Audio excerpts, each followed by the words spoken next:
Guys, ঈদের ছুটিতে পার্কে এসে আমার সাথে কি ঘটলো তোমাদের সাথে শেয়ার করছি।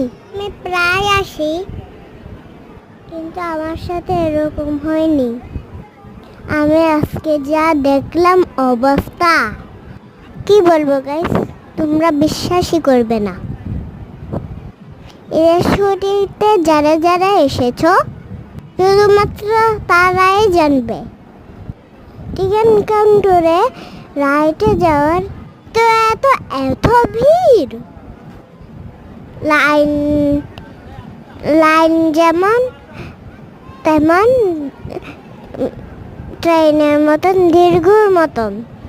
অবশেষে অপেক্ষা করতে করতে আমি বিমানে উঠে গেলাম। আমার এই কি অবস্থা হলো, আমি গাড়ি সোজা করতে পারছি না। মনে হচ্ছে বিমানে উঠতে যে আমার মাথায় ছাদ লেগে যাচ্ছে। তাই আমি কুজুবুরির মতন বিমান চড়ছি। আমার জন্য দোয়া করো, আমি যেন ছিটকে না পড়ে যাই। একবার উঁচুতে নামছে, একবার নিচে নামছে। এটা বুকটাও বিমানের সাথে সাথে দুপ দুপ করছে।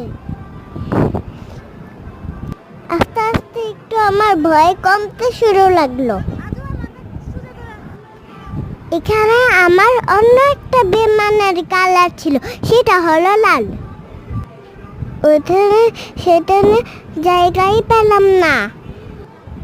আমি এত ভিড়ের মধ্যে একটা বিমান পাইছি যে সেটাই অনেক আমার জন্য। অবশেষে আমার ভয় চলে গেল আর আমার ঘাড়ও সোজা হয়ে গেল। আস্তে আস্তে আমি অনেক চড়ে মজা পাচ্ছি। এবার শেষে আমি কোন রাইডে চড়বো কমেন্টে জানাও। তোমরা কে কে এই বিমানে চড়েছ আমারে কমেন্টে জানাও। এটা কোন শিশু পার্ক, কে কে বলতে পারবে? ঢাকার ভিতরে। আর আমাদেরকে ভালো লাগে তারা